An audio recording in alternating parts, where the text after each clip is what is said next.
सिर्फ सपने देखना काफी नहीं। हम सभी के लंबी अवधि के आर्थिक लक्ष्य होते हैं, जैसे कि बच्चे की शिक्षा, शादी विवाह, रिटायरमेंट के बाद का सुरक्षित जीवन इत्यादि। आज हम निवेश के जो निर्णय लेंगे वो हमारे प्रियजनों के लिए एक आशा, उम्मीदों से भरा भविष्य बनाने में हमारी मदद करेंगे। साथ ही हमें अपने आर्थिक लक्ष्यों को पाने में भी मदद करेंगे। आप जितनी जल्दी निवेश करना शुरू करेंगे, आपके निवेश को चक्रवृद्धि दर से बढ़ने का उतना ही अधिक मौका मिलेगा।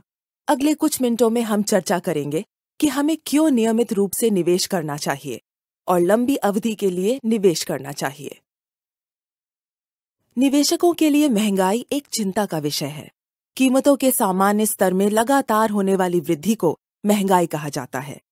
सीधी सरल भाषा में महंगाई वह कारण है जिसके फलस्वरूप आपका पैसा अब उन चीजों को नहीं खरीद पाता है जिन्हें पहले खरीद पाता था। सन 2005 में MBA करने में 4.5 लाख रुपए का खर्चा आता था, जो सन 2015 में बढ़कर 17 लाख हो गया और अनुमान है कि सन 2025 में इसमें करीबन 64 लाख रुपए का खर्च आएगा। आज जब आपके आसपास हर किसी की उम्मीदें, चाहते बढ़ रही हैं, सभी बेहतर स्टैंडर्ड की जिंदगी जीना चाहते हैं, तो आपका परिवार इससे अछूता कैसे रह सकता है? यात्रा, बाहर खाना, हॉलिडे पर जाना या उच्च शिक्षा, हर चीज महंगी हो गई है। कल तक जिन्हें ऐशो आराम की चीजें माना जाता था, आज की जिंदगी में वो आम बात बन गई हैं। आने वाले वर्षों में आप हर महीने घरेलू जरूरतों पर जो खर्च करेंगे, वो आज के खर्चों से काफी भिन्न होगा। हमारी अपनी रिसर्च कहती है कि 6% महंगाई की दर से आज 50,000 रुपए का मासिक खर्च अगले 20 वर्षों में बढ़कर 1,60,000 रुपए को पार कर सकता है और महंगाई की दर 10% होने पर ये 3,36,000 रुपए से भी ज्यादा होगा। आप भी मानेंगे कि महंगाई में इस तरह की वृद्धि से निपटना आसान नहीं है। आखिरकार आमदनी के इस रफ्तार से बढ़ने की कोई गारंटी नहीं है, इसलिए आपको अपनी भविष्य की जरूरतों के लिए तैयारी करनी होगी। कंपाउंडिंग की शक्ति, कई बार जिसे दुनिया का 8वां आश्चर्य भी कहा जाता है। इसके जरिए आप वक्त के साथ अपने पैसों को काफी वृद्धि दिला सकते हैं। ऐसा इसलिए होता है क्योंकि आप निवेश के कमाए गए पैसे को फिर से निवेश करते हैं। यहाँ आपका पैसा और अधिक पैसा कमाता है। 10,000 रुपए प्रति माह का निवेश 12% की आमदनी मानने पर 10 वर्ष में आपको 23 लाख रुपए की धनराशि दिला सकता है। अगर आप और 10 वर्षों तक निवेश करना जारी रखते हैं, तो आपका पूंजी निवेश और 12 लाख रुपए होगा, लेकिन इस अवधि में आपकी संपत्ति बढ़कर 76 लाख रुपए हो जाएगी, यानी निवेश का 6 गुना। निवेश करने के लिए सही एसेट क्लास को चुनना भी महत्वपूर्ण है। कंपाउंडिंग की शक्ति तभी सबसे अच्छी तरह काम करती है जब आप लंबी अवधि के लिए सबसे उपयुक्त एसेट क्लास में निवेश करें। विभिन्न मार्केट्स और समय अवधियों के डेटा ने दर्शाया है कि लंबी समय अवधियों में, जैसे कि 5 और 10 वर्ष में, इक्विटी सबसे अच्छा परफॉर्म करने वाले एसेट्स होते हैं। इक्विटीज में छोटी अवधियों में उतार चढ़ाव रहता है, लेकिन लंबी अवधि में वो फायदा पहुंचाते हैं, बशर्ते आपने इक्विटीज में निवेश करने का सही तरीका चुना हो। ब्लूमबर्ग की रिपोर्ट्स के अनुसार पिछले 15 वर्षों में इक्विटीज ने 13.3% CAGR की वृद्धि दी है, जबकि 1 वर्ष की अवधि में इनकी आमदनी ऋणात्मक थी। इस अवधि में महंगाई में 7% CAGR की वृद्धि हुई है, जिसका अर्थ ये है कि ज्यादातर एसेट्स ने मुश्किल से ही महंगाई को पीछे छोड़ा है।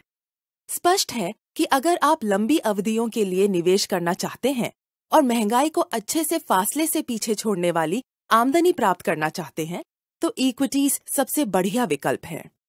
जीवन में और निवेश में ज्यादातर चीजों को अपने फायदे के लिए कदम बढ़ाने में कोई फर्क नहीं है। जो निवेशक जल्दी शुरुआत करते हैं, उनके पास अंत में एक शानदार बचत होती है, और जो बाद में निवेश करना शुरू करते हैं, उनके पास अंततः कम पूंजी जमा होती है। भले ही वो पहले शुरू करने वाले निवेशक जितनी ही रकम का निवेश करने के लिए ज्यादा पैसा लगाए। आइए शीघ्र निवेश करने के फायदे को एक उदाहरण से समझते हैं।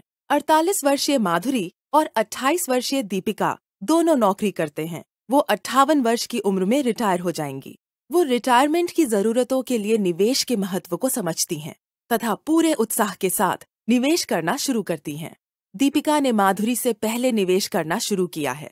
वो 28 वर्ष की उम्र से निवेश करना शुरू करती है। हर महीने 5,000 रुपए का निवेश करती है, जिसमें उसे 12% CAGR की आमदनी मिलती है। माधुरी भी अपनी मित्र दीपिका की तरह निवेश करना चाहती है, मगर वो उससे 20 वर्ष पीछे है। खोए हुए समय की भरपाई करने के लिए माधुरी अपने मासिक निवेश को बढ़ा देती है और हर महीने 15,000 रुपए निवेश करती है। इसके साथ दोनों 58 वर्ष की उम्र तक कुल 18 लाख रुपए का निवेश करती हैं और अंत में माधुरी को सिर्फ 25 लाख रुपए मिलते हैं, जबकि दीपिका की पूंजी बढ़कर 1.74 करोड़ रुपए तक पहुंच जाती है। 20 वर्ष की जल्दी शुरुआत ने दीपिका को एक शानदार पूंजी जमा करने में मदद की है, जो कि माधुरी से तकरीबन 7 गुना अधिक है। एसेट क्लास के रूप में इक्विटीज लंबी अवधि में सबसे अच्छी कार्यकुशलता दर्शाते हैं, जो कि हम पहले ही देख चुके हैं। इक्विटी फंड्स का प्रबंधन प्रोफेशनल फंड मैनेजर्स द्वारा किया जाता है, जिनका काम होता है उपयुक्त इक्विटी पोर्टफोलियो की पहचान करना और उसे बनाए रखना। ये कार्य भी दूसरे प्रोफेशनल की तरह मानकर उन पर छोड़ देना चाहिए, जैसे कि डॉक्टर्स, टैक्स कंसल्टेंट्स, वकील आदि। ये इक्विटीज में एक एसेट क्लास के रूप में निवेश करने का एक अनुशासित और सतत तरीका है। इसे सिस्टमैटिक इन्वेस्टमेंट प्लान या संक्षेप में SIP कहा जाता है। आप रिटेल निवेशक हों या ऊंची राशि में निवेश करने वाले, SIP इक्विटी में निवेश करने का एक आदर्श तरीका है। निवेशक अक्सर मार्केट के नीचे होने पर निवेश करना चाहते हैं। SIP के साथ आपको एक लंबी समय अवधि में निवेश लागत का औसत मूल्य मिल सकता है।